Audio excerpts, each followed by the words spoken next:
आज हम बात करेंगे पल्मोनरी एम्बोलिज्म के बारे में। अगर हम इसकी डेफिनेशन की बात करें तो पल्मोनरी एम्बोलिज्म एक ऐसी कंडीशन होती है जिसमें हमारे पास क्लॉट की फॉर्मेशन हो जाती है हमारी पल्मोनरी आर्टरी में।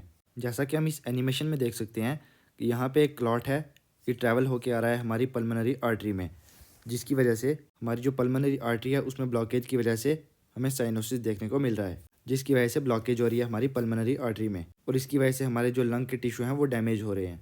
अगर हम इसके कॉजेज़ की बात करें तो सबसे पहला है हमारे पास डीवीटी, जिसकी फुल फॉर्म है डीप वेन थ्रोम्बोसिस। ये एक ऐसी कंडीशन होती है जिसमें हमारे पास क्लॉट की फॉर्मेशन हो जाती है हमारी वेन्स के अंदर। नेक्स्ट है हमारे पास मेजर सर्जरी। मेजर सर्जरी जैसे कि हमारे पास कार्डियक सर्जरी या फिर लंग्स की कोई सर्जरी होगी, उसमें क्या होगा कि हमारे पास किसी भी रीजन से क्लॉट की फॉर्मेशन हो सकती है हमारे लंग्स के अंदर। नेक्स्ट हमारे पास फ्रैक्चर ऑफ द लेग्स और हिप्स। लेग्स के फ्रैक्चर में क्या होगा, अगर हम इस एक्सरे की एग्जाम्पल ले लें तो हमारे लेग में ये फ्रैक्चर है, तो यहाँ पे क्या होगा, यहाँ पे हमारे जितने भी टिश्यूज़ हैं वो हमारे आएंगे यहाँ पे इस फ्रैक्चर को रिपेयर करने के लिए।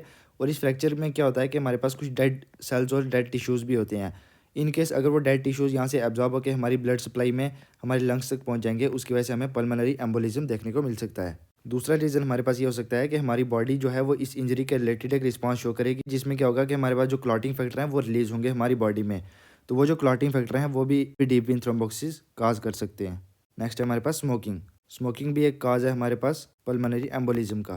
नेक्स्ट है हमारे पास हार्ट फेलियर। अगर हम हार्ट फेलियर की बात करें तो हार्ट फेलियर में क्या होता है कि अगर हमारे पास हार्ट जो है वो ब्लड को पंप नहीं कर पाएगा अच्छे से, उसकी वजह से क्या होगा कि जो कार्डियक आउटपुट है वो डिक्रीज़ हो जाएगा, जिसकी वजह से जो हमारा ब्लड है वो रिटर्न नहीं हो पाएगा हमारी लोअर एक्सट्रीमिटीज़ से, जिसकी वजह से डीप वेन थ्रोम्बोसिस होने के चांसेस होते हैं। उसकी वजह से भी हमें पल्मोनरी एम्बोलिज्म देखने को मिल सकता है। नेक्स्ट है हमारे पास हिस्ट्री ऑफ स्ट्रोक। स्ट्रोक का मतलब होता है जब हमारे ब्रेन की ब्लड सप्लाई जो है वो डिक्रीज़ हो जाती है। स्ट्रोक भी एक काज हो सकता है पल्मोनरी एम्बोलिज्म का। नेक्स्ट है हमारे पास family history of myocardial infection. Same अगर हार्ट की कोई भी कंडीशन होगी उसकी वजह से जो हमारा हार्ट का आउटपुट है वो डिक्रीज़ हो जाएगा, जिसकी वजह से जो लोअर एक्सट्रीमिटीज़ हैं उनमें फ्लूइड फील होना शुरू हो जाएगा और उसकी वजह से डीप वेन थ्रोम्बोसिस हमें देखने को मिल सकता है। अगर हम इसके साइन एंड सिम्टम्स की बात करें तो सबसे पहले हमारे पास सडन शॉर्टनेस ऑफ ब्रेथ, क्योंकि ब्लॉकेज हो जाती है हमारे एयरवे में, उसकी वजह से हमें शॉर्टनेस ऑफ ब्रेथ देखने को मिल सकता है। नेक्स्ट है हमारे पास चेस्ट पेन। चेस्ट पेन क्यों होगा, क्योंकि हमारे जो लंग्स हैं वो डैमेज हो जाते हैं, जिसकी वजह से हमें चेस्ट पेन देखने को मिलेगा। नेक्स्ट है हमारे पास कफ। नेक्स्ट है हमारे पास रैपिड हार्ट रेट, जिसको हम टैकीकार्डिया भी कहते हैं। टैकीकार्डिया क्यों होगा, क्योंकि जो हमारे लंग्स हैं जब उनमें ब्लॉकेज हो जाएगी तो उसकी वजह से जो ऑक्सीजन है उसकी डेफिशिएंसी हो जाएगी हमारी बॉडी में, और इस डेफिशिएंसी को कंपनसेट करने के लिए हमारा जो हार्ट है वो रैपिड पंप करता है, जिसकी वजह से हार्ट रेट जो है वो इंक्रीज़ हो जाता है। नेक्स्ट है हमारे पास फेंटिंग और लाइट हेडेडनेस। फेंटिंग क्यों होगा, क्योंकि जो हमारा ब्रेन जब उसकी ऑक्सीजन की सप्लाई डिक्रीज़ हो जाएगी तो उसकी वजह से एक पर्सन फेंट भी हो सकता है। नेक्स्ट है एंजाइटी। एंजाइटी क्यों होगी, क्योंकि पेशेंट को बहुत सारे साइन एंड सिम्टम दिखेंगे, जैसे कि उसकी हार्ट रेट इंक्रीज़ होगा, उसको कफ होगा, उसको चेस्ट पेन होगा, जिसकी वजह से उसकी एंजाइटी जो है वो इंक्रीज़ हो जाएगी। नेक्स्ट है रेस्टलेसनेस। अगर हम इसकी पैथोफिजियोलॉजी की बात करें तो सबसे पहले है formation of blood clot.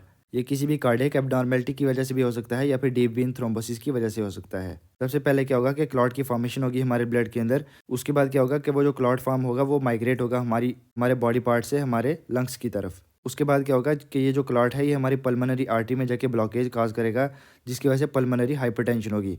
For example ये एक पल्मोनरी आर्टरी है और इसमें यहाँ पे एक क्लॉट की फॉर्मेशन हो गई है, उसकी वजह से जो ब्लड का प्रेशर है वो इंक्रीज़ हो जाएगा यहाँ पे पल्मोनरी आर्टरी के अंदर। और जब पल्मोनरी आर्टरी के अंदर ब्लड का प्रेशर इंक्रीज़ हो जाएगा उसको हम नाम देते हैं पल्मोनरी हाइपरटेंशन, जिसकी वजह से क्या होगा कि इन्फ्लेमेशन काज होना शुरू हो जाएगी। अगर हम इसके डायग्नोस्टिक इवैल्यूएशन की बात करें तो सबसे पहले हमारे पास हिस्ट्री कलेक्शन।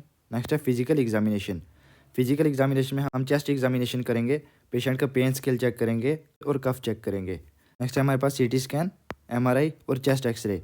इन तीनों टेस्ट से हम इंटेंसिटी और लोकेशन पता कर सकते हैं पल्मोनरी एम्बोलिज्म की। नेक्स्ट है हमारे पास ईसीजी, जिसको हम इलेक्ट्रोकार्डियोग्राम भी कहते हैं। इस टेस्ट में क्या होता है कि अगर हमारे हार्ट में कोई भी एबनॉर्मेलिटी होगी तो उसमें ग्राफिकल रिप्रेजेंट की वजह से हम हार्ट की कंडीशन को आइडेंटिफाई कर सकते हैं। नेक्स्ट है हमारे पास D dimer test. D dimer एक ब्लड टेस्ट होता है जो हम क्लॉट की फॉर्मेशन को आइडेंटिफाई करने के लिए करते हैं। नेक्स्ट है हमारे पास डुप्लेक्स एंजियोग्राफी। डुप्लेक्स एंजियोग्राफी एक ऐसा टेस्ट होता है जिसकी वजह से हम डीप वेन थ्रोम्बोसिस को आइडेंटिफाई करते हैं। अगर हम इसकी मैनेजमेंट की बात करें तो सबसे पहले हमारे पास एंटीकोगुलेंट थेरेपी। एंटीकोगुलेंट थेरेपी में हमारे पास ड्रग्स आते हैं जैसे कि हिपेरिन और वारफेरिन। ये दोनों ड्रग्स क्या करते हैं, ये ब्लड को क्लॉट होने से रोकते हैं। नेक्स्ट है थ्रोम्बोलाइटिक थेरेपी। थ्रोम्बोलाइटिक थेरेपी में हमारे पास ड्रग्स आते हैं जैसे कि स्ट्रेप्टोकाइनेज एंड यूरोकाइनेज। ये ड्रग्स क्या करते हैं, ये प्रिवेंट करते हैं ब्लड क्लॉट की फॉर्मेशन को, और जो पहले से ब्लड क्लॉट हुए होते हैं उनको ये डिजॉल्व करते हैं हमारे ब्लड के अंदर। नेक्स्ट है सपोर्टिव केयर।